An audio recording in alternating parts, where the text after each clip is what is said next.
Hello, this is Seraphim, and today I have a new original story for you. A story about betrayal, hidden identities, and justice that always finds its way. The presenter's hands trembled as she pulled the photograph from the gold envelope. She held it up to the room, and 300 of the wealthiest people in the city went silent. Not polite silence. Not respectful silence. The kind of silence that falls when every person in a room realizes they have made a terrible mistake. Because the face in the photograph, the man who had donated $30 million to build the new hospital wing, was the same man in the wheelchair who had been dragged away from the entrance 17 minutes ago. The same man a security guard had told, loud enough for the valet line to hear, "People like you don't belong here." But let me start from the very beginning, because this story did not begin at a gala. It began in a quiet apartment on the south side of the city, with a man named James Okafor, who had not walked in 11 years. James woke the same way he woke every morning, at exactly 5:15, before the sun had any say in the matter. His alarm was not a clock. It was the deep, persistent ache in what remained of his left leg, a phantom pain that reached down into a foot that was no longer there. He lay still for a moment, staring at the ceiling of his apartment. The ceiling had a long crack that ran from the light fixture to the corner. He had memorized that crack the way some men memorize stock tickers or baseball scores. It was the first thing he saw every day, and every day it reminded him that he was alive. That was enough. He reached for the steel rail, bolted to the wall beside his bed, and pulled himself upright with the kind of practiced ease that came from doing the same motion 3,000 times. His wheelchair sat where it always sat, 2 feet from the bed, brakes locked, seat cushion worn thin on the left side. James lowered himself into the chair with a single smooth movement, and the leather groaned softly beneath his weight. He was a big man, even now. Broad shoulders, thick arms, hands that could still grip a wrench or a barbell or a man's collar if the situation required it.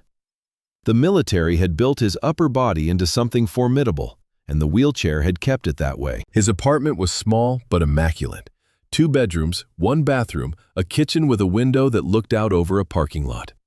The walls held 3 things: a framed photograph of his mother, who had passed 6 years ago, a shadow box containing his Purple Heart, his Bronze Star, and his unit patch from the 3rd Infantry Division, and a child's drawing of a stick figure in a wheelchair, given to him by a 5-year-old girl at the VA hospital who had said, "You look like my daddy."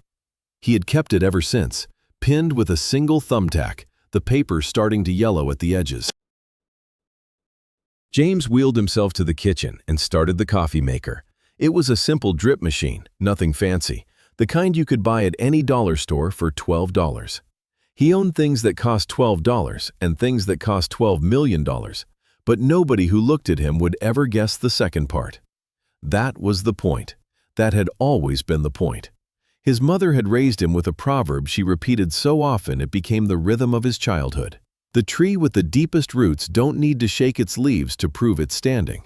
He had carried that sentence through basic training, through 2 tours in Afghanistan, through the explosion that took his legs, through the long months of surgeries and skin grafts and learning to live in a chair.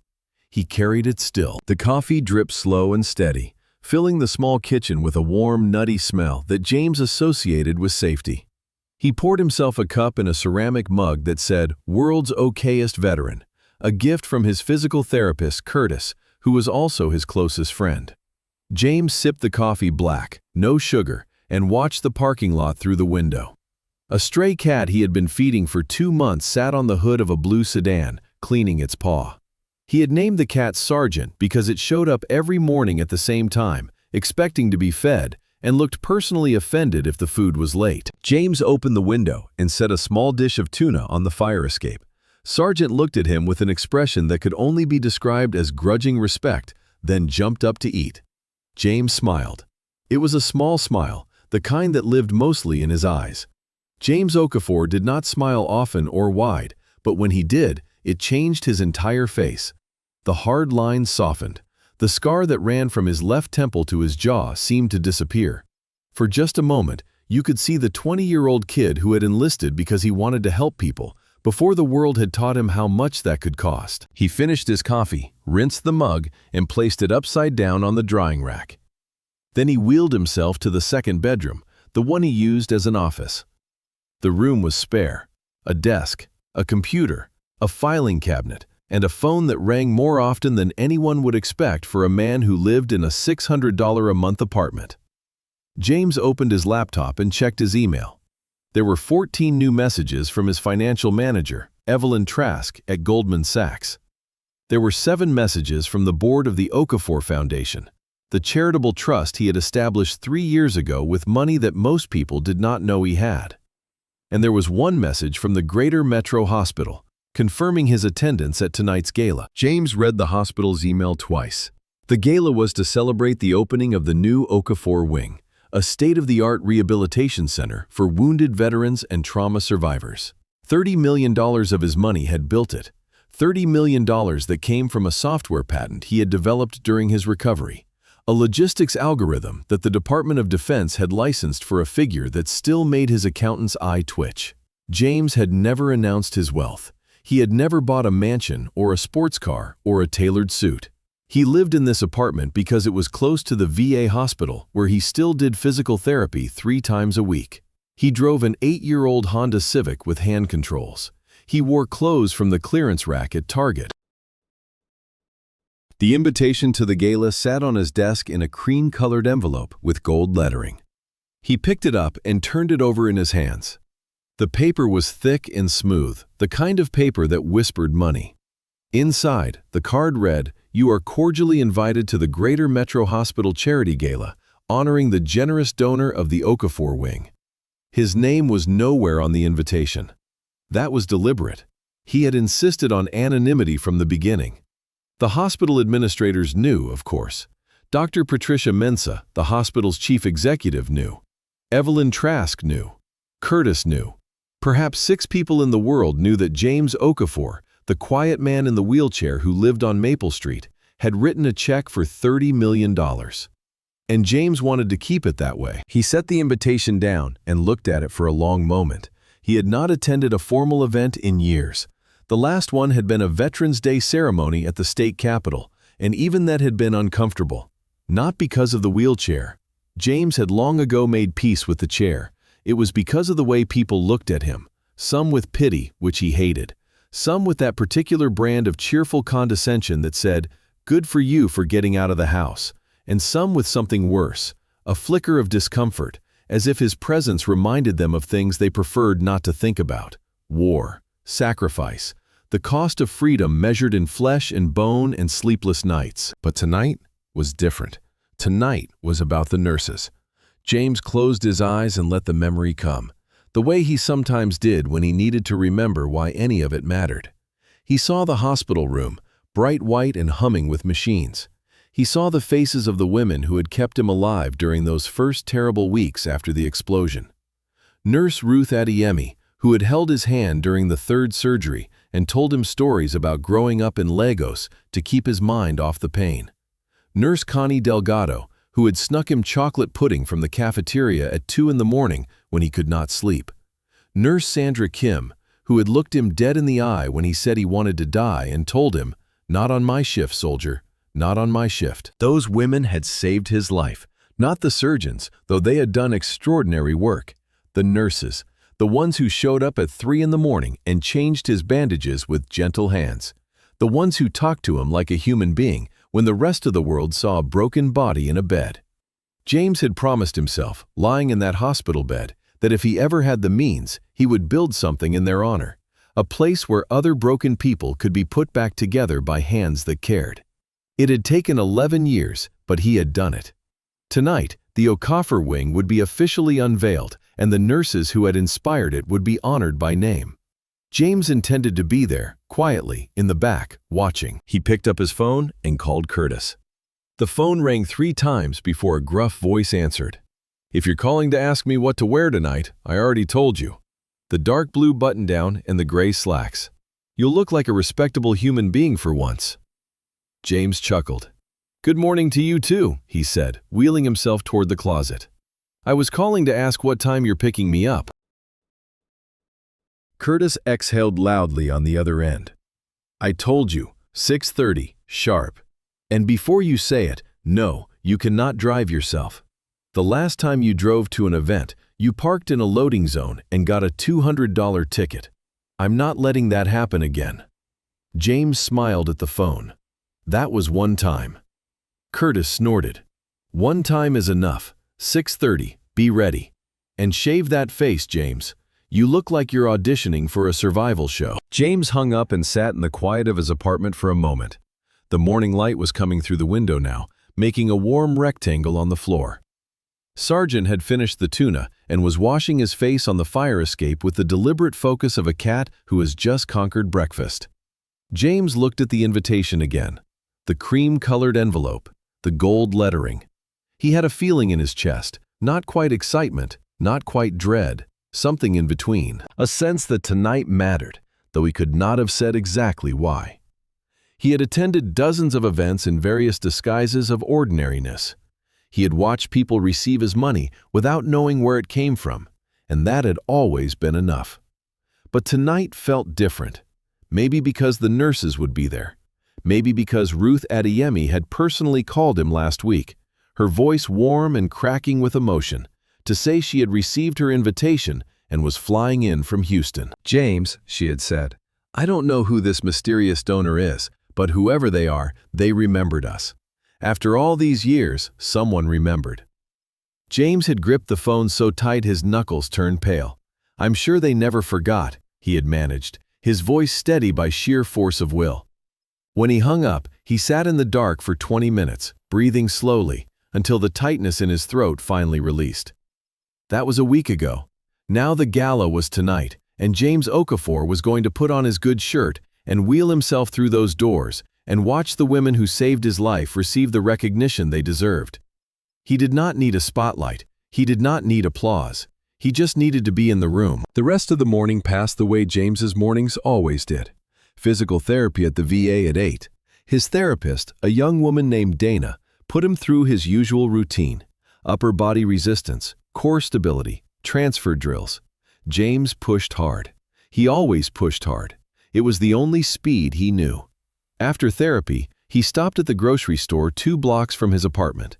He wheeled through the automatic doors and grabbed a basket that hooked over the arm of his chair. Milk, bread, eggs, bananas, a can of tuna for Sargent. The cashier, a teenager with braces whose name tag said Malik, greeted him the same way he always did. "Mr. O, you doing all right today?" James nodded. "Doing fine, Malik. You finished that history paper?" Malik grinned. "Got a B+. My mom almost cried." James reached across the counter and squeezed the kid's shoulder. "That's good work. Keep it up." He paid in cash, tucked the grocery bag beside him in the chair, and wheeled back to his apartment. The sun was warm on his face, and the sidewalk had that particular city smell of exhaust and spring flowers and someone grilling meat somewhere nearby. James moved through the world slowly, not because the chair forced him to, but because he had learned to pay attention. 11 years in a wheelchair had taught him that most people moved too fast to notice anything. They missed the way the light hit a building at 10 in the morning. They missed the old woman on the bench feeding pigeons. They missed the kid on the bicycle doing figure eights in the parking lot, completely absorbed in his own joy. James did not miss these things. He collected them the way some people collected stamps or coins. Small moments of ordinary beauty. They were his evidence that the world was still worth the trouble. Back at his apartment, he put the groceries away and spent the afternoon handling foundation business. He reviewed a grant proposal for a vocational training program in Detroit. He signed off on a scholarship fund for children of fallen soldiers. He read a letter from a single mother in Atlanta whose daughter had received a full ride to Spelman through his foundation. The letter was 2 pages long, handwritten on lined paper, and it said, among other things, "I don't know who you are, but you saved my baby's future. God bless you and everyone you love." James folded the letter carefully and placed it in the top drawer of his desk, where he kept all the letters. There were hundreds of them now, sorted by date, each one a small thread connecting him to someone he would never meet. He did not keep them out of pride. He kept them because on the bad days, The days when the phantom pain was screaming and the nightmares had visited again, and the apartment felt like a coffin. Those letters reminded him that his life had produced something good. Something that would outlast the pain. At 4 o'clock, he started getting ready. He showered using the roll-in shower he had modified himself, with grab bars and a bench seat and a detachable shower head. He shaved carefully, taking his time around the scar on his jaw. He put on the dark blue button-down shirt Curtis had recommended, and the gray slacks and a pair of polished black shoes that he could only wear because they were modified with Velcro closures hidden under the leather. He looked at himself in the mirror, a 43-year-old black man with close-cropped gray hair, a scar on his face, and eyes that had seen things most people only read about in books. He did not look like a billionaire. He did not look like a man who had written a $30 million check. He looked like exactly what he was, a veteran who had paid a steep price and was still standing. Sitting, technically, but standing in every way that counted. He slipped the cream-colored invitation into the inside pocket of his jacket. The paper crinkled softly against his chest. He could feel it there, a small square of warmth, like a second heartbeat. Then he wheeled himself to the door and waited for Curtis.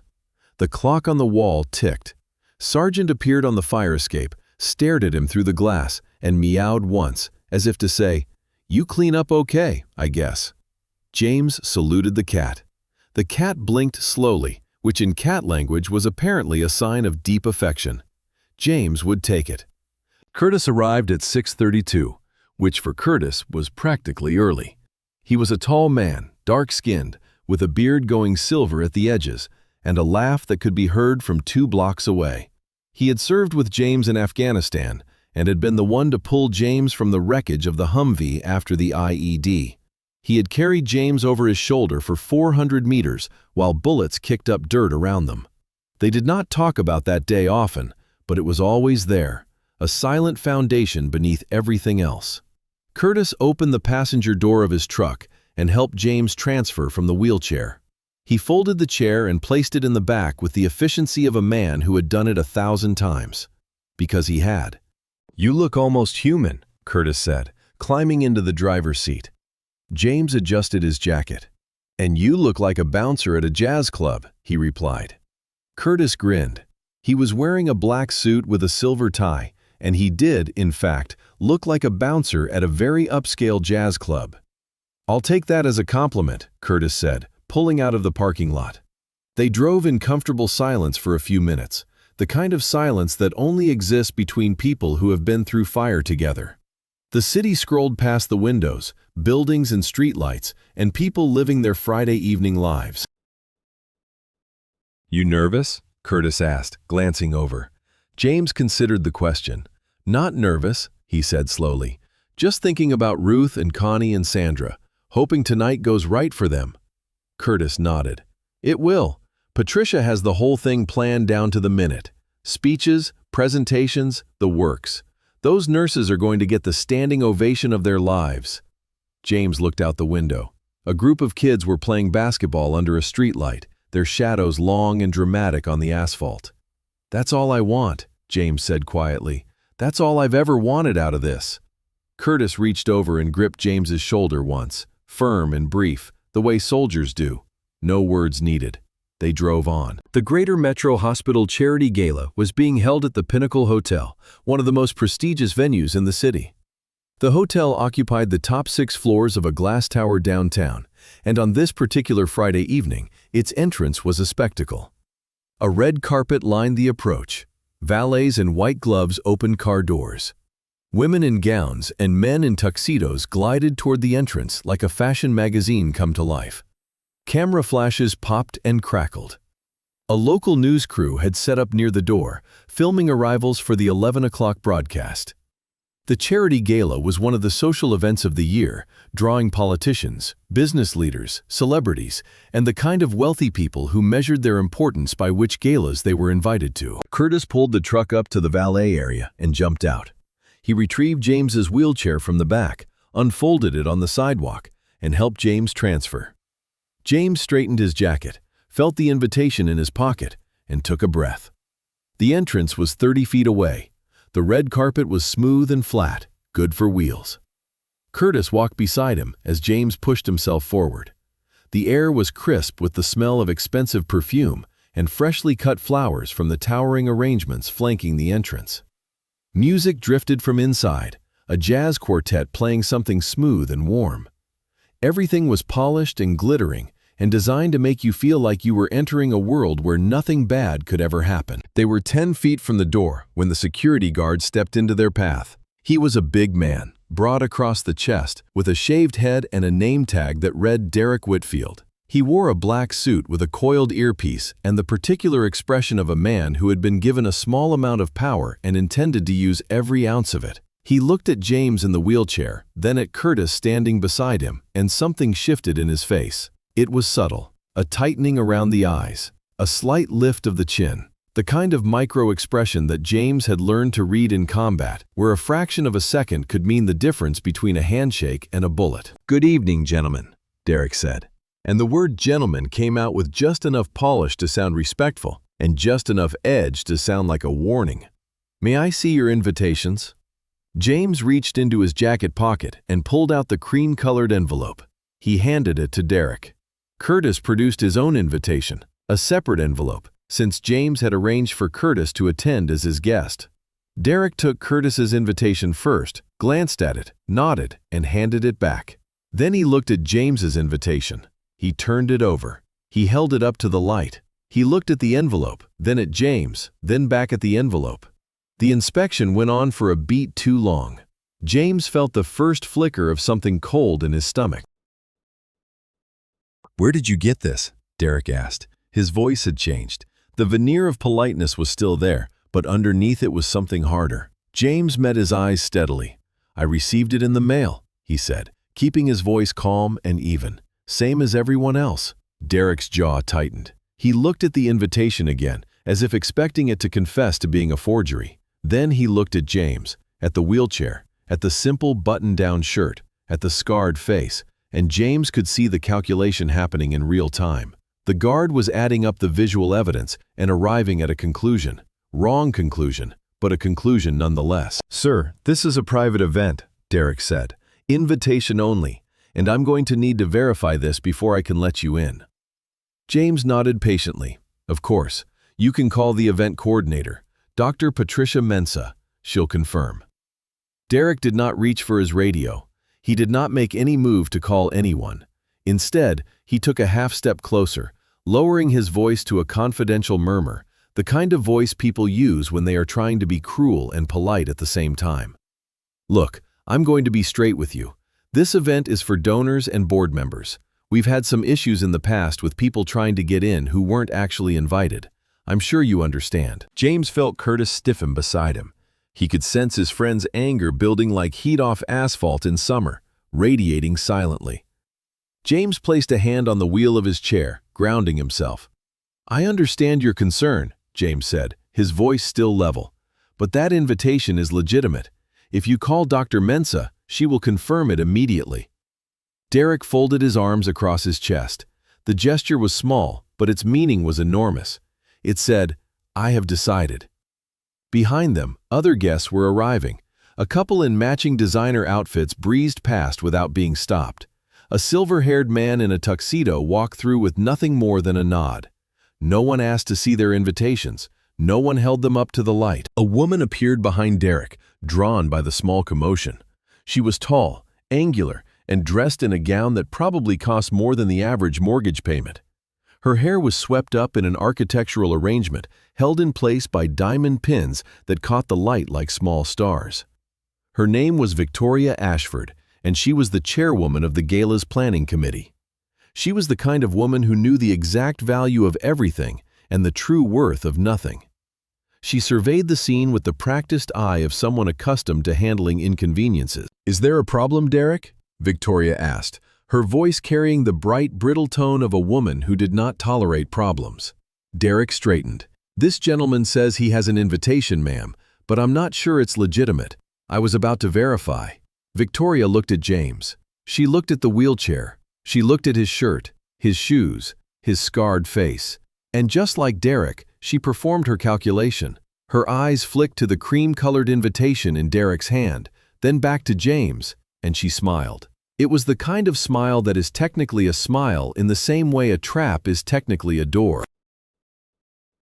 "I see," Victoria said. She turned to Derek. "I don't recognize him from the donor list, and I personally approved every invitation." This was not true. Victoria had approved the mailing list, but the anonymous donor's invitation had been handled separately by Dr. Mensah's office, a fact Victoria did not know and did not care to discover. What Victoria knew was that the man in front of her did not look like he belonged, and Victoria Ashford had built her entire life on the principle that appearances were the only truth that mattered. James watched her face and felt the cold in his stomach spread. Not because he was afraid. James Okafor had felt real fear, the kind that came with explosions and gunfire and the certainty that the next second might be your last. This was not that. This was something smaller and, in its own way, more exhausting. This was the particular weariness of being measured by your surface and found insufficient. He had felt it before, many times, in many places. It never stopped being heavy. "Ma'am," James said, looking directly at Victoria, "if you call Dr. Patricia Mensah, she will confirm my invitation. I'm happy to wait while you verify." Victoria waved a manicured hand as if swatting away a fly. "Dr. Mensah is extremely busy preparing for the keynote. I'm not going to bother her with this. I'm sure you understand." She turned to Derek. "Please help this gentleman find alternative arrangements for the evening." The phrase "alternative arrangements" hung in the air like a slap delivered in slow motion. Curtis stepped forward, and James could see the vein in his friend's temple pulsing. "Alternative arrangements," Curtis repeated, his voice low and tight. "Ma'am, this man is a decorated combat veteran. He received a personal invitation. You can't just turn him away because he doesn't look the way you think he should." Victoria turned her gaze on Curtis with the precision of a woman who was used to dismissing people. "Sir, I appreciate your service, but this is a matter of event security. We have procedures." Curtis opened his mouth to say something that would probably have been deeply satisfying and deeply unhelpful. But James reached up and gripped his friend's wrist. The touch was gentle but firm. Curtis looked down at James. James shook his head, just barely, a movement so small that only Curtis could have caught it. Curtis clenched his jaw. His nostrils flared, but he stepped back. Because Curtis knew James. He knew that the headshake did not mean let it go. It meant not yet. Derek moved closer now, emboldened by Victoria's authority. He leaned down slightly, bringing his face closer to James's level, and spoke in a voice that was supposed to be discreet, but was loud enough for the people nearby to hear. "Look, man, I don't know where you got that invitation. Maybe someone gave it to you. Maybe you found it somewhere. But people like you don't belong here, okay? This isn't the VA. This isn't the soup kitchen. These are important people in there, and they don't want to spend their evening feeling uncomfortable. So do yourself a favor and move along." The words hit the air like stones dropped into still water. People like you. The phrase vibrated in the silence. A valet near the curb looked away. A couple walking toward the entrance hesitated, glanced over, then hurried inside as if pretending they had not heard. A young woman in a catering uniform standing near the service entrance pressed her hand to her mouth. The world contracted to that single moment, that single phrase, and James felt it land on him the way a punch lands. Not in one spot, but everywhere at once. Not because the words were new. He had heard variations of them his entire life. Before the wheelchair, they had been about his skin. After the wheelchair, they were about his chair. And always, always, they were about the assumption that a man who looked like James could not possibly belong in a room full of wealth and power. James sat very still for a long moment. The jazz music from inside the hotel drifted through the open doors like a taunt. He could see the golden light of the ballroom, the crystal chandeliers, the sweeping flower arrangements. He could smell the rich food being served by waiters in white jackets. Everything was so close, 30 feet maybe. 30 feet between him and the room where the nurses who saved his life were waiting to be honored.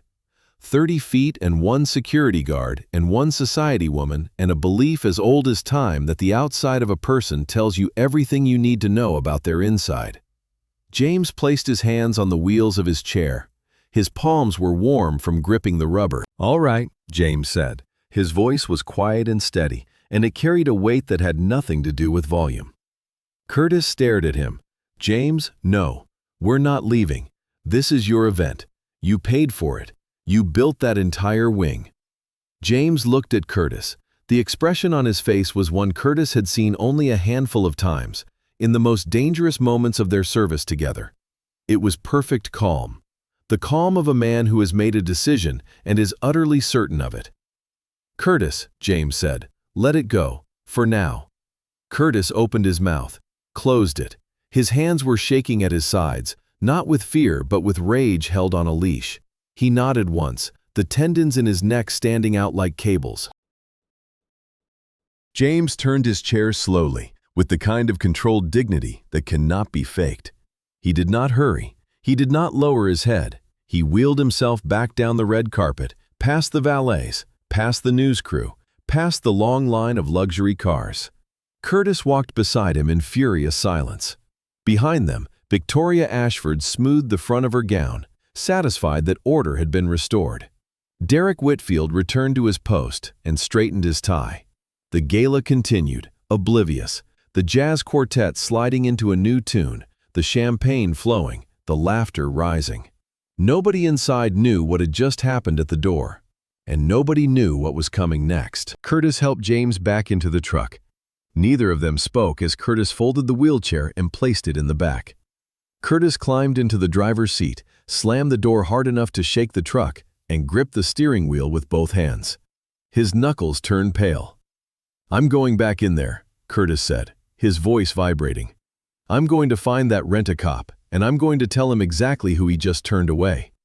Then I'm going to find that woman in the diamond tiara, and I'm going to tell her that the man she just humiliated funded her entire evening.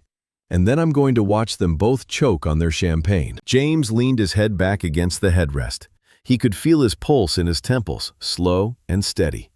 The anger was there, inside him, but it was not the wild, burning kind. It was cold, dense, compressed, like fuel waiting for a spark. He had learned long ago that anger was only useful if you could control when and where it detonated. "Not like that," James said quietly. Curtis turned to look at him. "What do you mean, not like that?" "James, that man told you that you don't belong. At your own event. He touched your invitation like it was evidence in a crime." James stared through the windshield at the glowing tower of the Pinnacle Hotel. Somewhere up there, in a ballroom he had effectively paid for, 300 people were sipping cocktails and congratulating themselves on their generosity. Somewhere up there, Ruth Adeyemi was sitting at a table, maybe nervous, maybe excited, waiting to learn the name of the person who had built a hospital wing in her honor. And down here, in a truck in the parking structure, sat the man who had written the check, wearing a shirt from Target, sitting in a wheelchair that cost less than most of those women's earrings, uninvited from his own party. "Call Patricia," James said. Curtis blinked. "What?" James turned to him. "Call Dr. Patricia Mensah. Tell her what happened, and tell her I want her to proceed with the keynote exactly as planned. Every word. The speech, the unveiling, the photograph. All of it. Exactly as we planned." Curtis studied his friend's face. He saw the calm there, and beneath the calm, the steel. "You want them to find out during the speech," Curtis said slowly. It was not a question. James nodded once. "I want every person in that room to see my face on that screen. I want Victoria Ashford to see it while she's holding her champagne glass. I want that security guard to see it when they announce the donation amount. I want the cameras rolling and the microphones live and 300 witnesses who cannot look away." Curtis was quiet for a long moment. Then a slow, wide grin spread across his face, the kind of grin that could light up a room or terrify a boardroom, depending on the circumstances. "James Okafor," Curtis said, shaking his head, "you are the most patient, most terrifying man I have ever known. And I say that as someone who watched you field strip a rifle while bleeding from 3 different holes." James allowed himself the smallest smile. "Just make the call, Curtis." Curtis pulled out his phone and dialed. Dr. Patricia Mensah answered on the second ring. She was a tall Nigerian woman with silver-streaked hair and the kind of calm authority that came from running a major hospital for 15 years. She had coordinated the gala planning for 8 months. She had personally arranged for James's invitation to be sent through a private channel, bypassing the planning committee because James had insisted on anonymity. When Curtis told her what had happened at the entrance, the phone went so silent that Curtis checked to make sure the call hadn't dropped. "Say that again," Patricia said, and her voice was the voice of a woman who had just learned that someone had set fire to something she had spent months building. Curtis repeated the story, every detail, the inspection of the invitation, Victoria Ashford's dismissal, Derek Whitfield's words, "People like you don't belong here." The silence that followed was long and dangerous. Curtis could practically hear Patricia's blood pressure rising through the phone. "Is James there? Put him on," Patricia said. Curtis handed the phone to James. "Patricia," James said. "James," Patricia said, and her voice cracked just slightly before she pulled it back under control. "I am so sorry. I specifically arranged your entrance through the main door because you refused the private entrance. I should have escorted you personally. This is unacceptable. I will have security bring you in through the service entrance immediately, and I will deal with that guard and that woman before the first speech." "No," James said. "Patricia, listen to me. I don't want to come in through the service entrance. I don't want you to deal with anyone. I want you to proceed with the keynote exactly as planned.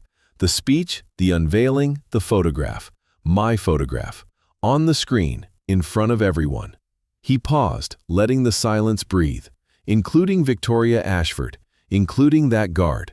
I want them in the room when my name is announced. Can you do that for me?" Patricia was quiet for 5 seconds. Then she exhaled, and when she spoke again, there was something new in her voice, understanding, and something that sounded almost like reverence. "James, are you sure? I can handle this quietly. You don't have to make a spectacle." James looked out the window at the tower. "It's not a spectacle, Patricia. It's a lesson, and some people only learn when the whole world is watching." Another pause. "I understand," Patricia said softly. "I'll make sure everything proceeds exactly as planned. The photograph, your name, all of it." "One more thing," James said. "Make sure the nurses are seated where they can see the screen clearly. Ruth, Connie, Sandra, front row if possible. I don't want them to miss a single moment." Patricia's voice wavered. "They're already seated, front table. Ruth brought her daughter. Connie brought her mother. Sandra came alone, but she's been smiling all evening. James, they have no idea." James closed his eyes. The anger was still there, cold and compressed, but wrapped around it now was something warmer, something that felt like purpose. "Good," he said. "That's good. Thank you, Patricia." He handed the phone back to Curtis. Curtis ended the call and looked at James. "So what do we do now?" he asked. James checked his watch. 7:45. The keynote was scheduled for 9 o'clock. "We wait," James said, "and then we go back." Curtis nodded. He started the truck and drove to a diner 3 blocks away, a late-night place with cracked vinyl booths and coffee that tasted like it had been brewed during the last war. Curtis helped James into a booth by the window, and they sat across from each other in the yellow light. 2 soldiers in dress clothes, drinking bad coffee and waiting for 0 hour. James stared out the truck window as they drove. The city looked different from this side of the evening, harsher. The streetlights cast long shadows that stretched across the sidewalks, like fingers reaching for something they could not quite touch. He thought about the expression on Victoria Ashford's face when she waved her hand. That gesture, that single careless flick of the wrist. It was the gesture of a woman swatting a mosquito, brushing crumbs from a tablecloth, dismissing a waiter who had brought the wrong wine. And she had aimed it at him, at a man who had bled for this country, who had lost his legs in an explosion that killed 2 of his friends, who had spent 11 years rebuilding a life from the wreckage. One flick of a manicured hand, and he was nothing. He was debris. The memory came unbidden, sharp and vivid as a photograph. He was 21, lying in the hospital bed at Walter Reed, staring at the ceiling. His legs were gone. The doctors had told him that morning, and the words had entered his brain but had not yet reached his heart. He lay there feeling nothing, which was worse than feeling everything. And then Ruth had come in. Ruth Adeyemi, with her warm hands and her Lego stories and her absolute refusal to let the silence win. She had sat beside him and talked, not about his legs or his future or his prognosis, but about her grandmother's jollof rice recipe and the argument it had caused at a family reunion in Abuja. She had talked until the nothing in his chest cracked, just a little, and something human leaked through. That was the night he decided to live, not because of medicine, because of jollof rice and a nurse who understood that sometimes the best therapy is a story about something that has nothing to do with your pain. The diner was nearly empty. A waitress with tired eyes brought them coffee without being asked, the way good diner waitresses always do. James wrapped his hands around the mug and felt the warmth seep into his fingers. The coffee was terrible. He drank it anyway.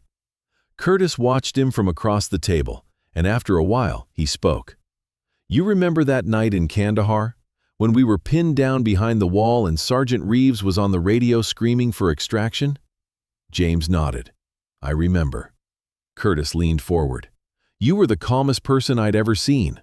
Bullets hitting the wall 6 inches above your head, and you were just sitting there, checking your magazine, counting rounds, like you were balancing a checkbook." James smiled faintly.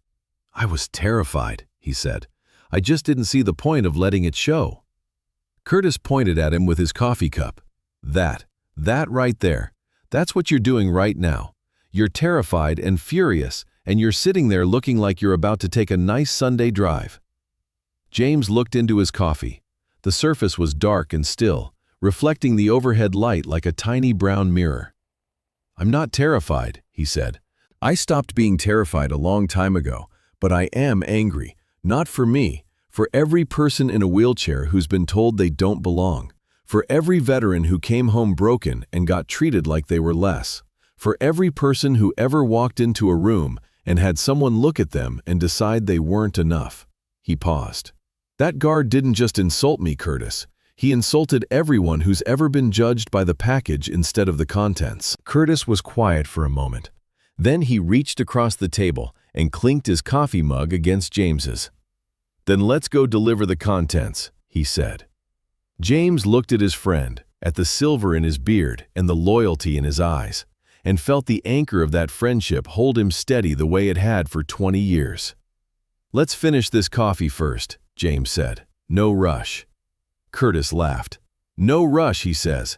"Man's about to drop a $30 million truth bomb on 300 people, and he wants to finish his coffee."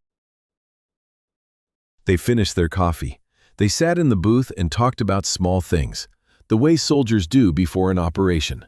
Curtis's daughter, who had just gotten into nursing school.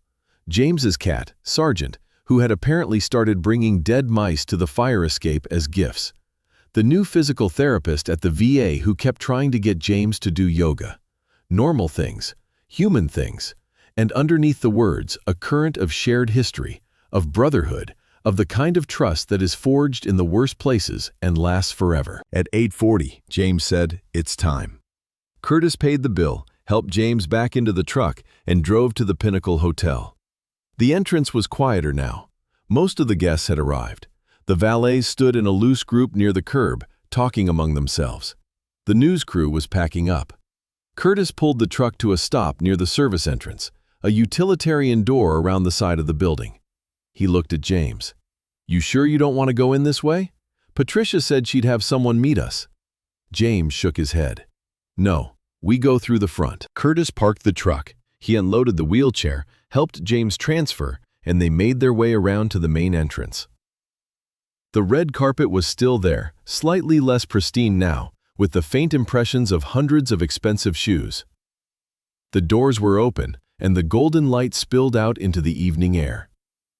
And there, standing at the entrance with his arms folded and his earpiece coiled, was Derek Whitfield. James wheeled himself forward. Curtis walked beside him. Derek saw them coming, and his face shifted through several expressions in rapid succession: recognition, irritation, and then a kind of resigned authority. He stepped forward, blocking the path again. "Sir, I thought we discussed this earlier," Derek said, his voice carrying that same fake polite edge. "This event is invitation only, and your invitation couldn't be verified." James stopped his chair 3 feet from Derek. He looked up at the man, and his face was perfectly calm. The kind of calm that precedes a hurricane. "I'd like to speak to Dr. Patricia Mensah," James said. "She's expecting me." Derek hesitated. Something in James's voice had shifted. It was still quiet, still steady, but there was an undertone now that hadn't been there before. A frequency that the body recognized before the brain, the sound of absolute certainty. Before Derek could respond, the service entrance door opened and Dr. Patricia Mensah stepped out. She was wearing a deep emerald gown that contrasted beautifully with her dark skin, and her expression was one of controlled fury directed at Derek Whitfield with laser precision. "Mr. Okafor," she said, walking straight to James and extending both hands. "I am so glad you're here. Please, come inside. You are my personal guest this evening." She turned to Derek, and her gaze could have cut glass. "This man is one of the most important people here tonight. If he had been turned away permanently, you and I would be having a very different conversation right now. We will discuss your conduct tomorrow morning. Am I clear?" Derek's face went pale, then red, then a shade of gray that suggested his digestive system was responding to the situation before his brain caught up. "Yes, ma'am," he managed. "I was just following protocol." Patricia leaned in, her voice dropping to a murmur that was somehow more frightening than a shout. "Protocol does not include telling a decorated veteran that people like him don't belong. Protocol does not include judging a man's worth by his appearance. You failed tonight, Mr. Whitfield. Badly. And you are going to remain at this door for the rest of the evening, and you are going to think about that." She turned away from him without waiting for a response and placed her hand gently on the arm of James's wheelchair. "James," she said softly, so only he could hear, "the nurses are inside. Ruth has been asking when the keynote starts. Are you ready?" James felt the invitation in his jacket pocket, the cream-colored envelope pressing against his chest. He took a breath. "I'm ready, Patricia." She smiled, and there was something fierce and proud in it. "Then let's go." They entered the ballroom through a side door that opened near the back of the room. The space was stunning. Crystal chandeliers hung from the ceiling like frozen waterfalls of light. Round tables draped in white linen filled the floor, each set with fine china and silver and centerpieces of white roses and greenery. A stage stood at the far end of the room, flanked by enormous screens that currently displayed the hospital's logo. The jazz quartet played softly from a corner. 300 guests sat at their tables, finishing dessert, sipping wine, engaged in the pleasant murmur of wealthy people enjoying their own generosity. James wheeled himself to a small table near the back that Patricia had reserved for him. Curtis sat beside him. A waiter appeared immediately with water and a plate of food that James did not touch. He was not hungry. His eyes moved across the room, taking in the scene, the way he had once scanned terrain in Afghanistan, reading the landscape, identifying positions. And there, at the front table, he saw them. Ruth Adeyemi sat with her back straight and her hands folded on the white tablecloth. She was wearing a blue dress, simple and elegant, and her hair was wrapped in a beautiful gelée of gold and blue fabric. Beside her sat a young woman who looked enough like Ruth to be her daughter, with the same wide brown eyes and the same warm smile. That must be Amara, Ruth's youngest, the one Ruth had always talked about during those late-night hospital shifts. James watched them for a long moment, and the cold anger in his chest began to thaw around the edges, replaced by something tender and strong. Connie Delgado sat at the same table, small and fierce, her silver hair cut short, her eyes bright behind wire-rimmed glasses. She was laughing at something someone had said, her whole body involved in the laugh, the way James remembered. Connie had always laughed with her whole body. She had been the one who smuggled him chocolate pudding and told him bad jokes and made him feel, in those terrible dark hours, like he was more than a body on a bed. And Sandra Kim, quiet Sandra, sat at the end of the table, her posture perfect, her expression serene. Sandra had been the steel. Sandra had been the one who looked at him when he wanted to die and said, "Not on my shift, soldier." She had meant it. She had meant it with every fiber of her being, and James was alive because of it. James swallowed hard. His throat was tight. His eyes burned, but did not overflow. He had promised himself he would not cry tonight. Soldiers didn't cry, his drill sergeant had told him once, a long time ago. But James had learned that soldiers cry all the time. They just do it where nobody can see. He blinked twice, steadied himself, and looked away from the nurse's table. He would watch the stage, he would wait, and when the time came, he would let the truth do what truth always does: tear down the walls that lies had built. Victoria Ashford sat at a table near the front, close to the stage. She was surrounded by other women of similar composition. Expensive dresses, expensive hair, expensive expressions of curated concern. She held a glass of champagne with the casual elegance of someone who had never been told no. She was laughing at something, her diamond pins catching the light. James looked at her, and for just a moment, he felt the anger rise again. Not at the humiliation. He had survived worse than words, but at the ease of it. The casual, unthinking cruelty of a woman who could destroy someone's evening with a wave of her hand and then sit down to dessert without a second thought. That was the thing about cruelty from a position of power. It cost the wielder nothing. It was effortless, weightless, forgettable. But for the person on the receiving end, it was a stone they carried forever. The lights in the ballroom dimmed slightly, and the murmur of conversation began to settle. A man in a gray suit stepped onto the stage and tapped the microphone. "Ladies and gentlemen, if I could have your attention, please. We are about to begin the evening's keynote presentation." The room quieted. Waiters cleared dessert plates. Guests adjusted their chairs to face the stage. James felt Curtis grip his arm once, a brief, reassuring pressure. "Here we go," Curtis whispered. James nodded. "Here we go." Dr. Patricia Mensah took the stage. She moved with the kind of authority that filled a room without demanding anything. Her smile was warm but controlled, her eyes sweeping across the audience with the precision of a woman who knew exactly what was about to happen and exactly how it was going to land. "Good evening," she began, her voice clear and resonant through the sound system. "Thank you all for being here tonight. This gala represents something extraordinary, not just the opening of a new medical facility, but the embodiment of a belief that I hold at the very core of my work. That healing is not just a science, but an act of love." She paused, letting the words settle. "Tonight, we celebrate the Okafor Wing, a state-of-the-art rehabilitation center that will serve wounded veterans, trauma survivors, and anyone who needs a place to heal with dignity and compassion. This wing was made possible by a single, extraordinarily generous donation of $30 million from a donor who has chosen, until tonight, to remain anonymous." A ripple of interest moved through the room. People glanced at each other. $30 million was a number that commanded attention in any room. Victoria Ashford leaned forward slightly, her champagne glass poised, her curiosity sharpening like a blade. James sat very still in the back of the room. The cream-colored invitation pressed against his chest. His hands rested on the wheels of his chair, steady and calm. "Before I reveal the identity of this remarkable individual," Patricia continued, "I want to take a moment to honor the people who inspired this gift. The donor specifically requested that tonight's celebration focus not on the money, but on the people. The nurses, the caregivers, the quiet heroes who do the hardest work in medicine and receive the least recognition." She turned toward the front table. "Would Nurse Ruth Adeyemi, Nurse Connie Delgado, and Nurse Sandra Kim please stand?" The three women looked at each other in surprise. Ruth's hand flew to her chest. Connie adjusted her glasses. Sandra rose first, smooth and composed, and the other two followed. The ballroom erupted in applause. James felt the sound move through him like warm water.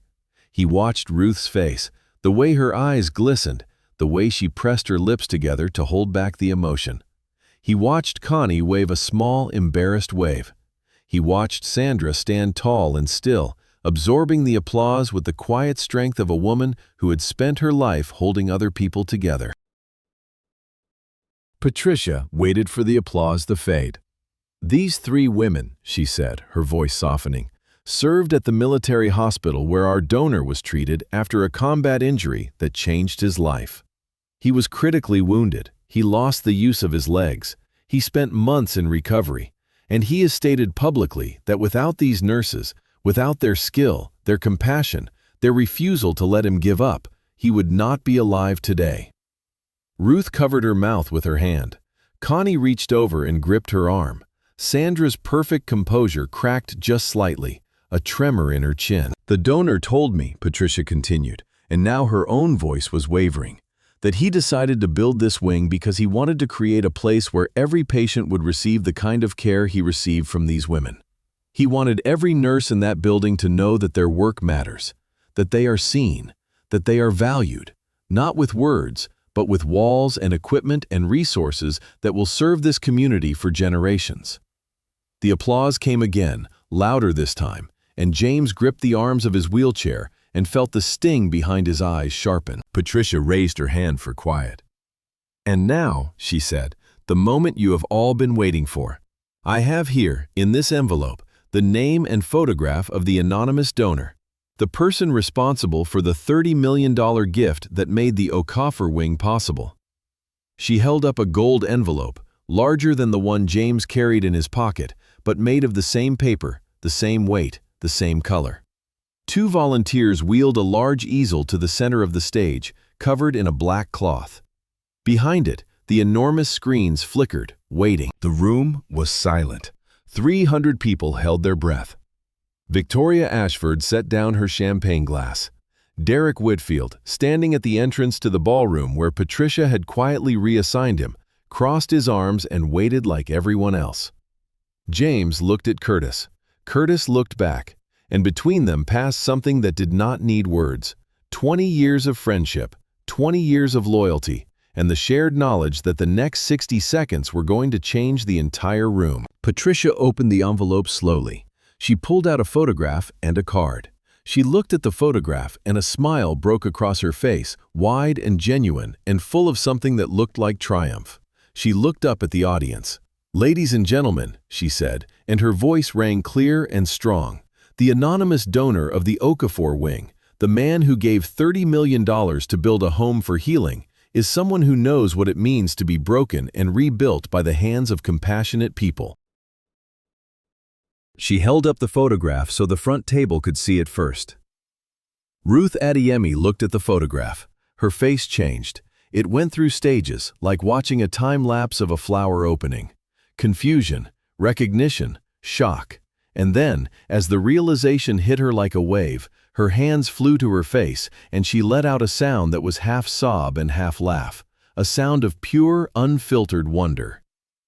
Connie grabbed Ruth's arm. "What? Who is it?" Ruth could not speak. She pointed at the photograph, tears streaming down her cheeks, and her lips formed a single word that she could not quite push into sound. Sandra Kim looked at the photograph, and for the first time all evening, her composure shattered completely. She sat down hard in her chair, her hand over her heart, and whispered, "Oh my God, it's him, it's James." The screens behind Patricia flickered to life, and there it was. A photograph of James Okafor, taken 3 years ago by his foundation's photographer.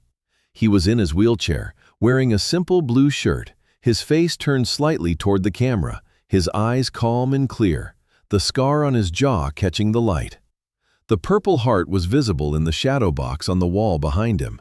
And underneath the photograph, in large white letters on a black background, the words, "James Okafor, donor, the Okafor wing. $30 million. In honor of the nurses who saved his life." The room did not react immediately. There was a delay, the way there is a delay between lightning and thunder, the gap where the brain processes what the eyes have seen and tries to reconcile it with what the brain expected.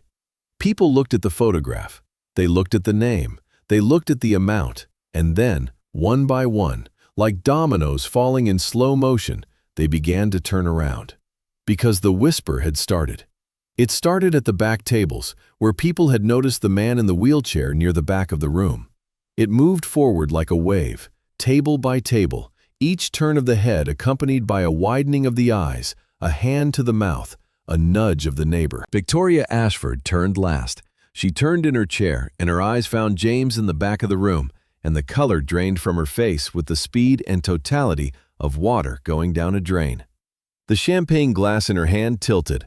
A thin stream of champagne ran over her knuckles and dripped onto the white tablecloth, leaving a spreading stain that nobody noticed because every eye in the room was locked on the man in the wheelchair who had been told, less than 2 hours ago, that people like him did not belong here. James sat perfectly still. His hands rested on the wheels of his chair. His face was calm, set, composed. He did not smile. He did not wave. He looked at the room the way a man looks at the ocean from a cliff, with respect for its size, but without fear. The silence was so total that you could hear the ice shifting in the water glasses.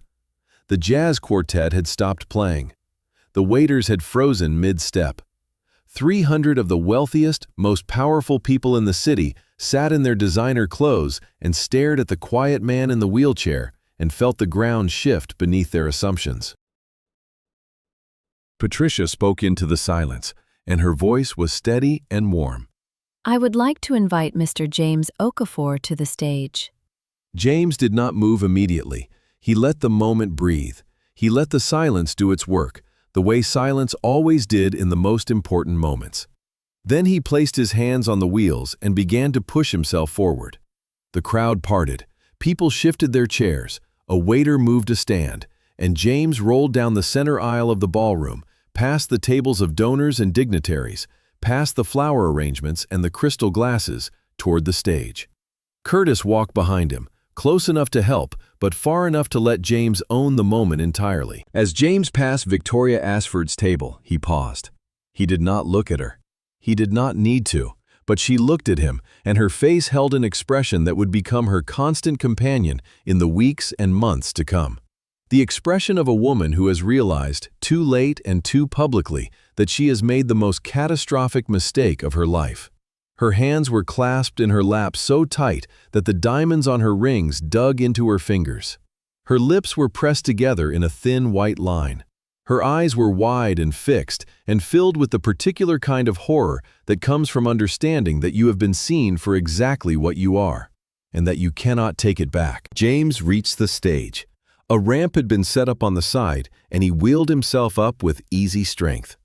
He positioned himself at the center of the stage, next to Patricia, and faced the room. 300 faces looked up at him. Some were crying. Some were stunned. Some were doing the rapid math of social survival, trying to calculate how to position themselves in relation to this new information. James looked out at them all, and then he looked at the front table, where 3 nurses sat with tears on their faces and hands over their hearts. "I'm not much for speeches," James said, and his voice was deep and calm and carried to every corner of the room. "So I'll keep this short." He paused, and in that pause, the room leaned forward. 11 years ago, I was lying in a hospital bed. I had no legs. I had no hope. I had decided that my life was over, that I was broken beyond repair. And a nurse named Sandra Kim looked me in the eye and said 6 words that changed everything. He looked at Sandra. She was crying openly now, something James had never seen her do. She said, "Not on my shift, soldier." A murmur moved through the room. Sandra pressed both hands to her face. Ruth reached over and held her. Connie was openly sobbing, her glasses fogged with tears. James continued. "Ruth Adiemi held my hand during surgeries and told me stories about her childhood in Lagos to keep my mind off the pain. Connie Delgado smuggled me chocolate pudding at 2 in the morning and told me jokes so bad that I laughed for the first time in 3 months. These women did not save my life with scalpels. They saved it with kindness, with presence, with the simple, stubborn belief that a broken man in a bed was still worth fighting for." He gripped the wheels of his chair and his knuckles whitened. "I built this wing for them. Every brick, every machine, every room is a thank you letter to the nurses who refused to let me die. And I built it anonymously because the gift was never about me. It was about them. It was about every nurse, every caretaker, every quiet hero who shows up at 3 in the morning and holds a stranger's hand in the dark. That is who this wing is for." The room erupted. 300 people rose to their feet. The applause was not the polite, measured kind that follows a corporate speech. It was the raw, full-throated kind that comes from a place below manners, a place where people recognize something real and cannot help but respond. James sat in his chair on the stage and let the sound wash over him. He did not smile, not yet, because he was not finished. He raised one hand, and the room quieted slowly, reluctantly, the way a crowd quiets when it knows there is more to hear. "I want to say one more thing," James said, "and I want to be clear that I am not saying this for sympathy or for pity. I am saying it because it needs to be said." He paused. The room was perfectly still. "I was turned away from this gala tonight, at the front door, by a security guard who looked at me in this chair and decided that I did not belong, and by a woman on the planning committee who looked at my clothes and my face and my wheelchair and decided the same thing. They didn't check my invitation properly. They didn't call anyone to verify. They looked at the outside and made their judgment, and they sent me away." The silence that followed was different from the earlier silence. This was the silence of a room that has been punched in the chest. People looked at each other. Heads turned toward the entrance, where Derek Whitfield stood frozen, his face the color of old ash. Heads turned toward Victoria Ashford's table, where the chairwoman sat with her back ramrod straight and her face locked in a rictus of pure, paralytic dread. "I don't tell you this for revenge," James said, and his voice was steady and measured, every word placed with the precision of a man who knew exactly what he was doing. "I tell you this because it happens every day. To people in wheelchairs, to people with scars, to people whose skin or clothes or accent or address doesn't match what someone else thinks belonging looks like. It happened to me tonight, and I can stand it. Sit it, technically."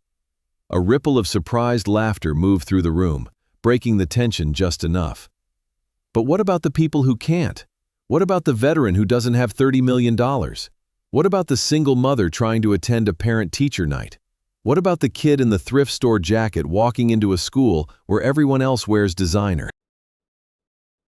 He let the questions hang in the air. The Okafor wing isn't just a building, it's a statement.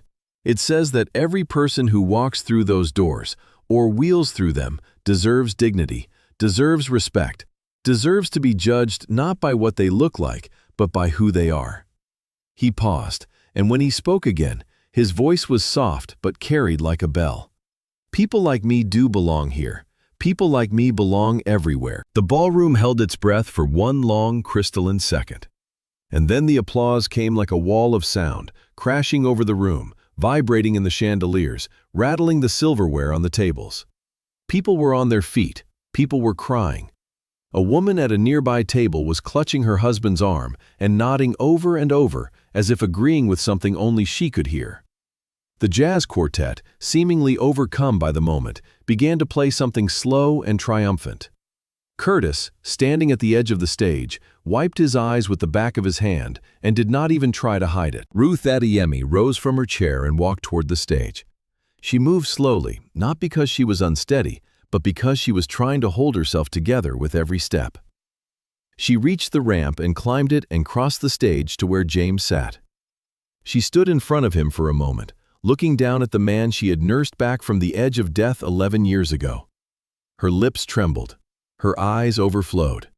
And then she leaned down and wrapped her arms around James Okafor, and he wrapped his arms around her, and they held each other on that stage in front of 300 people, and neither of them spoke, because some things do not need words. They need arms and warmth and the sound of a heartbeat against your ear to remind you that the world is still capable of grace. Connie Delgado was next. She practically ran to the stage, her short legs covering the distance with the determination of a woman who had spent 30 years running hospital corridors at 3 in the morning.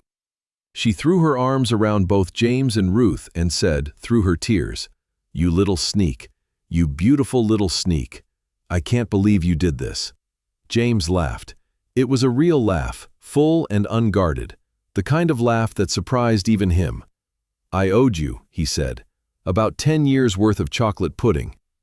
Connie sobbed and laughed at the same time, which is the sound of a heart that cannot decide between joy and grief and has chosen both. Sandra Kim was last. She walked to the stage with the measured, graceful steps of a woman who had spent her career maintaining composure under the most extreme circumstances. She reached James and stood before him, and for a long moment they simply looked at each other. James saw in her eyes the same steel he had seen 11 years ago, the same unbreakable determination that had kept him alive when he wanted to stop living. "Not on my shift, soldier." Sandra said quietly, and her voice broke on the last word. James reached out and took her hand. "Not on your shift," he repeated. "Never on your shift." Sandra's composure finally completely crumbled, and she wept, and James held her hand and let her cry, and the room watched and felt the weight of the moment, and knew they were witnessing something that money could not buy, and power could not manufacture, and time would never diminish. Patricia stepped to the microphone. Her own eyes were bright. "Ladies and gentlemen," she said, "James Okafor, a veteran, a philanthropist, a man of extraordinary courage and extraordinary humility. The Okafor Wing will officially open its doors on Monday morning, and it will begin its work of healing.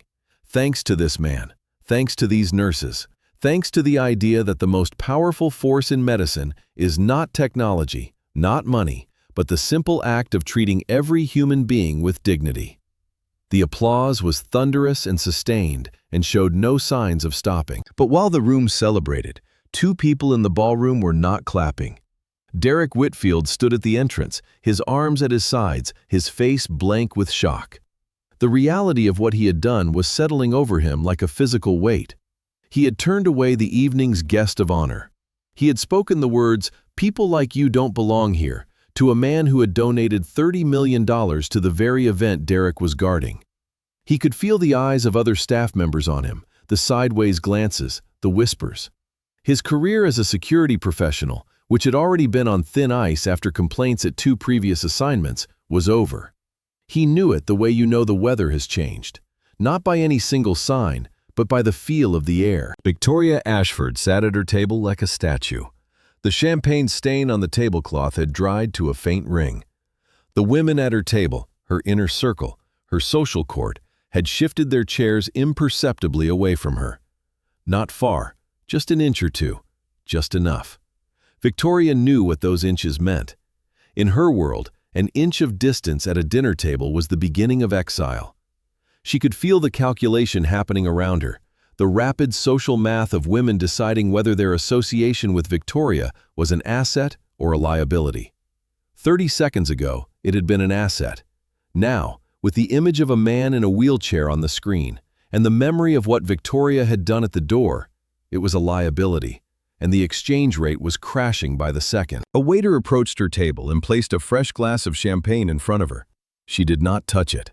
Her hand, she realized, was shaking. She pressed it flat against the tablecloth to make it stop. A woman across the table, someone Victoria had considered a close friend for 15 years, leaned over and whispered, "Victoria, did you really turn him away?" The question was asked in the tone of a woman who already knew the answer and was already deciding how to use it. Victoria opened her mouth. No sound came out. She closed it. James was wheeled to the front table after the speech, where he sat with the nurses and their families, and the conversation flowed like water from a spring. Ruth introduced her daughter, Amara, a pre-med student at Howard University who wanted to be a surgeon. "Because of you," Ruth said to James, her voice soft and fierce. "Because she saw what the nurses did for you, and she decided that's what she wanted to do." James shook Amara's hand and looked into her young, bright eyes and saw the future of medicine looking back at him. "Your mother is the reason I'm alive," he said, "and someday you'll be the reason someone else is. That's how this works. One life, saved, paid forward forever." Connie told him about her mother, a 91-year-old woman named Dolores who sat at the table in a wheelchair of her own, wearing a purple dress and a smile that could power a small city. "Mama insisted on coming," Connie said. "She told me she wanted to meet the man who remembered her daughter." James wheeled himself over to Dolores and took her tiny, weathered hand in both of his. "Ma'am," he said, "your daughter saved my life. I can never repay that, but I hope this wing is a start."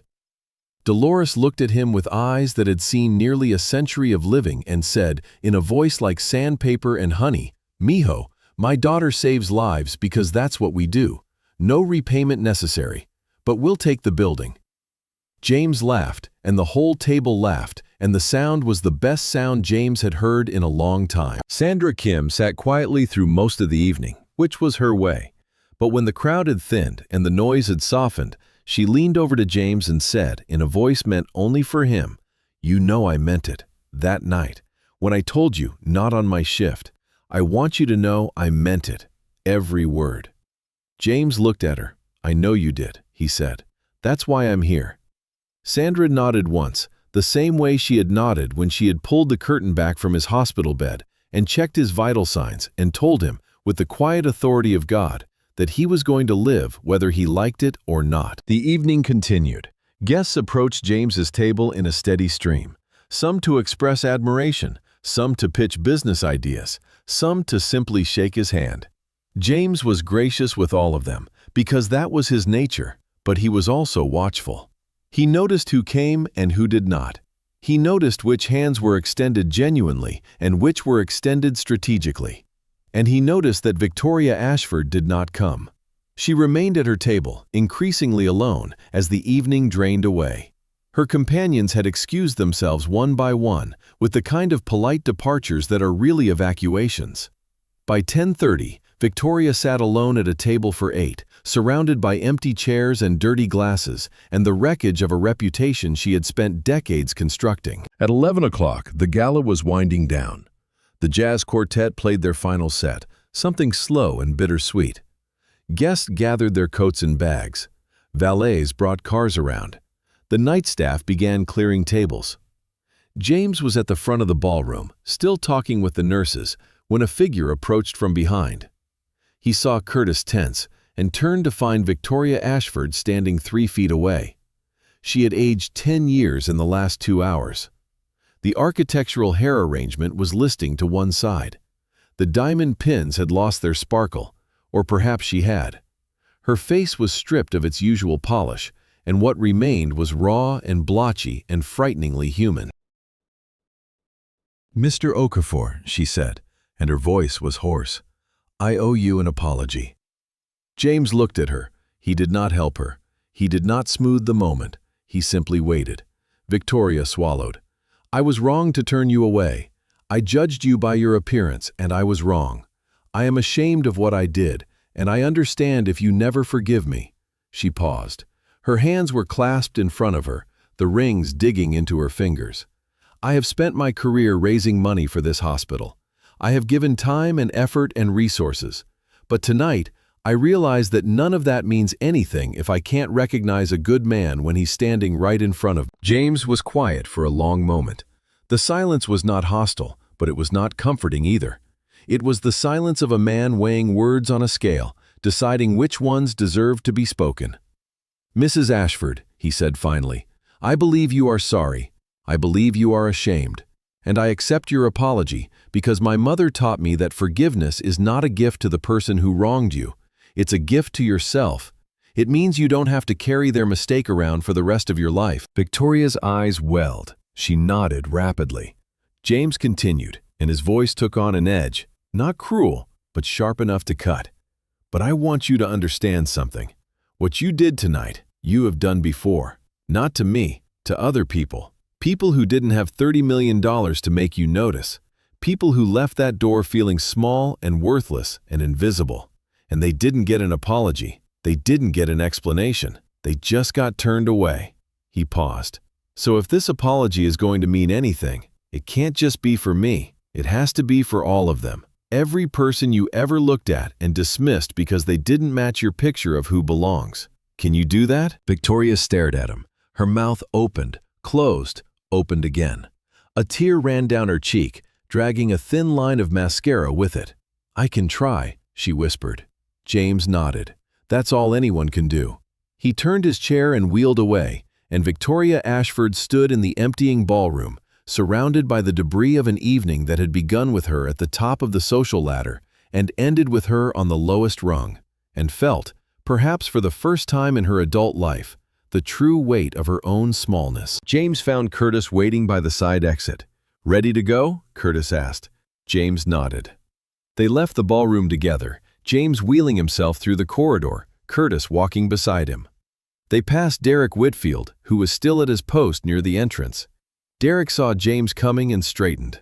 For a moment, the two men looked at each other. Derek opened his mouth, and James could see the apology forming, the same desperate, self-preserving words that Victoria had offered. But James held up one hand and Derek fell silent. "Mr. Whitfield," James said, and his voice was calm and measured. "I'm not going to fire you. That's not up to me. What happens to your job is between you and Dr. Mensah. But I want to tell you something, and I want you to hear it." Derek nodded, his Adam's apple bobbing.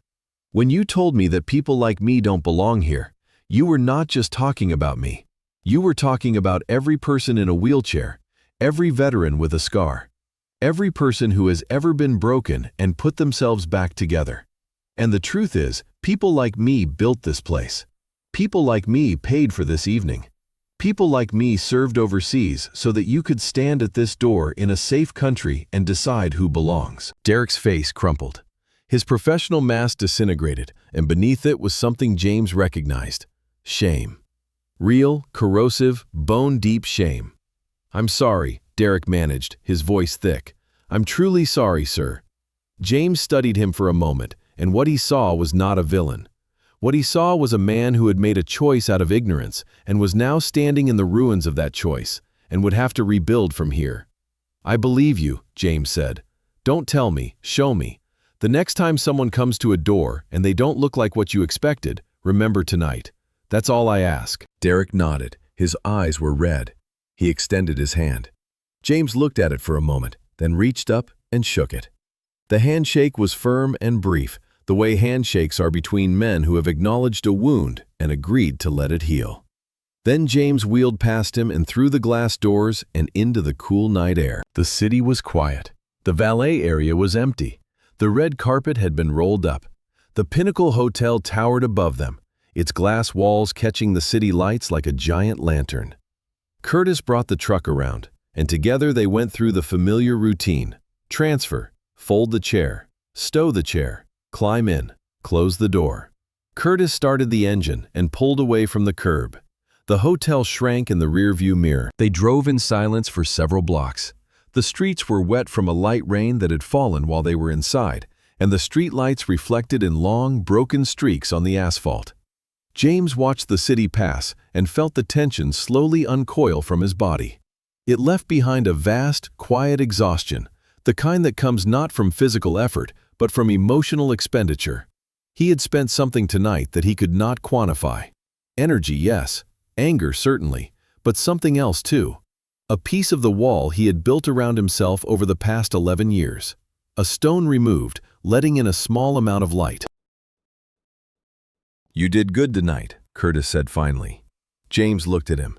"We did good," he corrected. Curtis shook his head. "No, man, that was you. All you. I was just the driver." James smiled. "You were never just the driver, Curtis. You were the guy who carried me 400 meters in Kandahar. You were the guy who drove me to physical therapy when I wanted to give up. You were the guy who called me every single day for the first year after I got home, even when I didn't answer. Especially when I didn't answer. Don't tell me you were just the driver." Curtis was quiet for a moment. Then he cleared his throat, and when he spoke, his voice was rough. "You're going to make me crash this truck if you keep talking like that." James laughed. It was a good laugh, full and clean, and it filled the cab of the truck like music. Curtis laughed too, and they drove through the wet city streets laughing like two men who had been through the fire and come out the other side, and were still, against all odds, standing. Or sitting, in James's case, but standing in every way that counted. Curtis dropped James off at his apartment at midnight.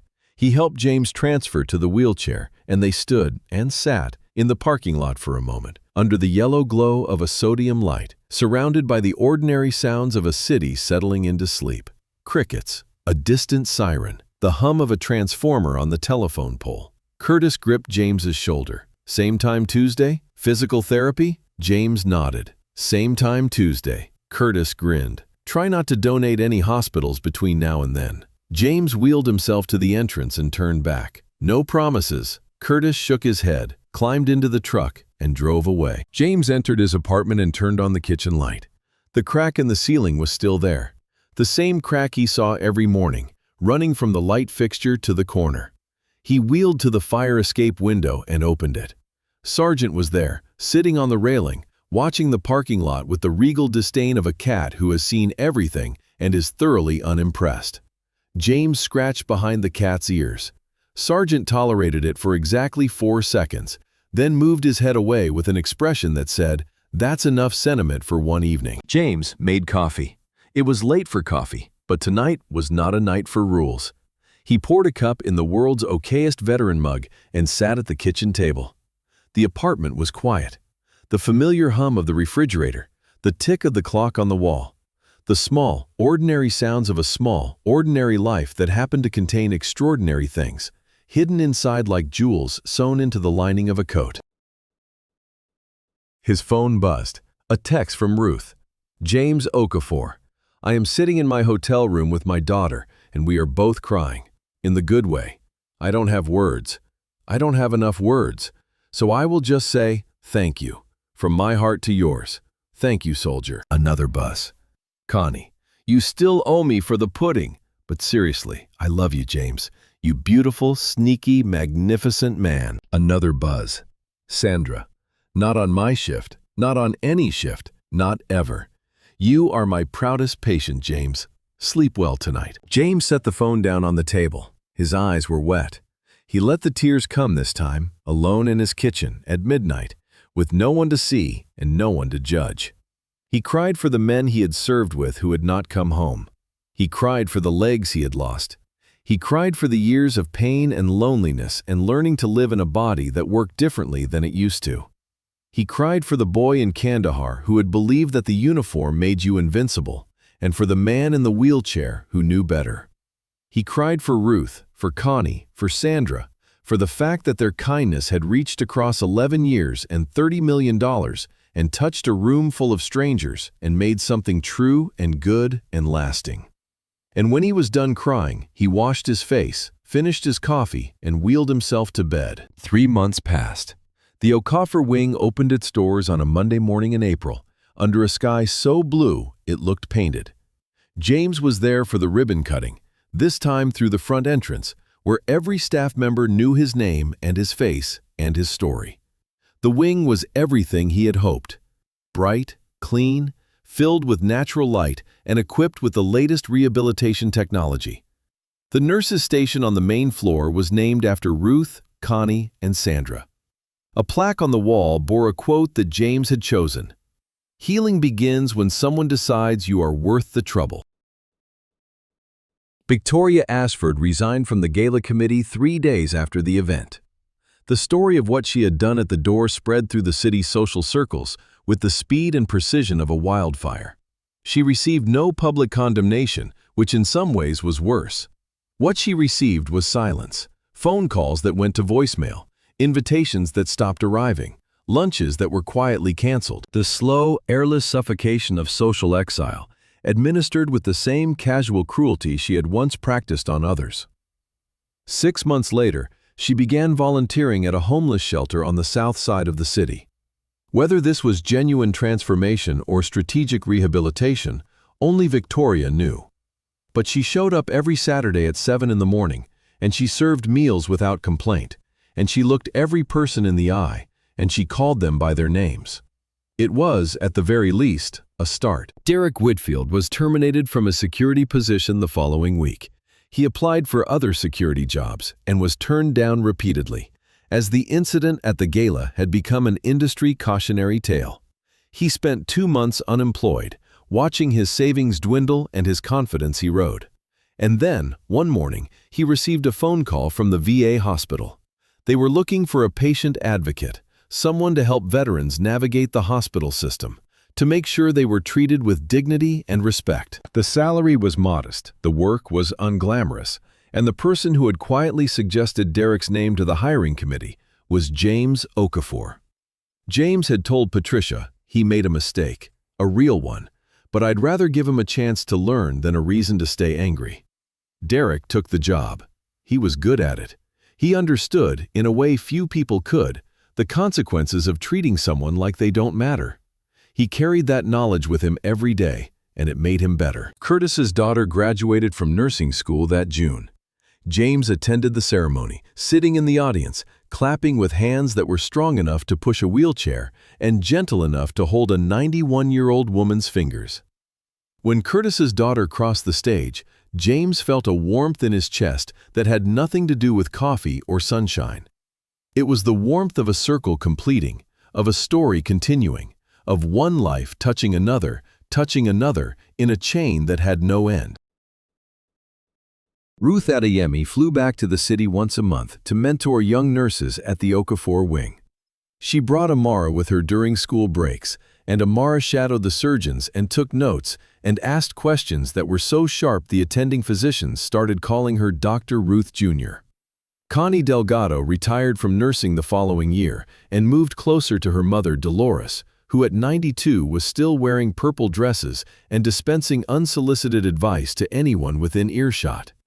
Sandra Kim continued working because Sandra Kim would not stop working until someone physically removed her from the hospital, and even then she would probably find a way back in through the air ducts.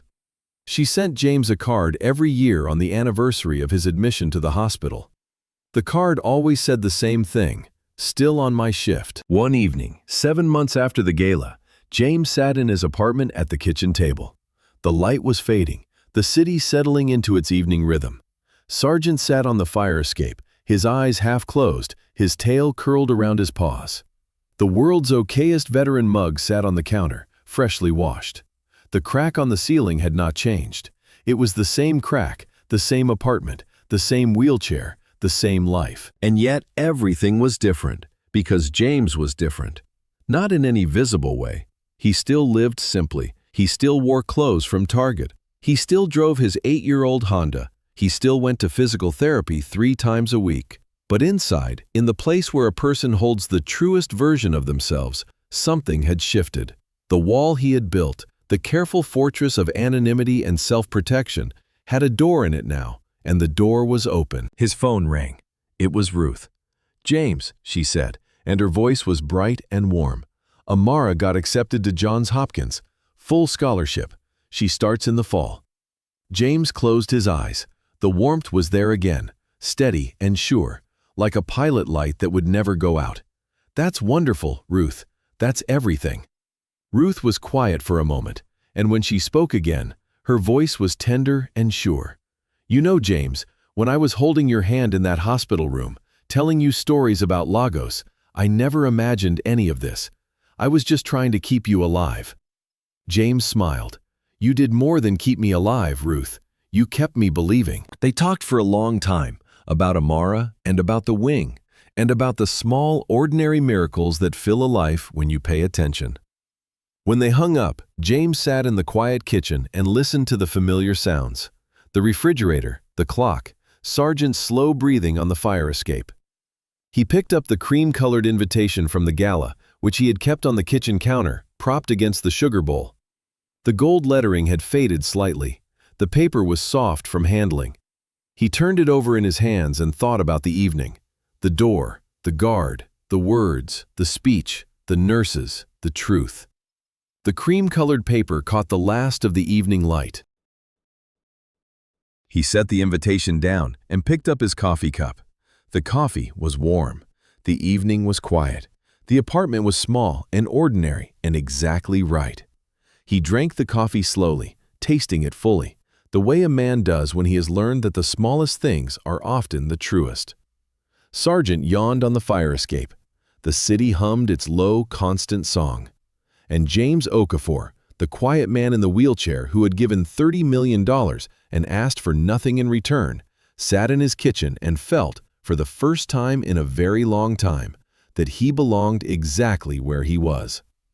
The coffee was good. For the first time in 11 years, it did not taste bitter at all. Thank you for staying with me until the end. If the story meant something to you, please support the channel with a like.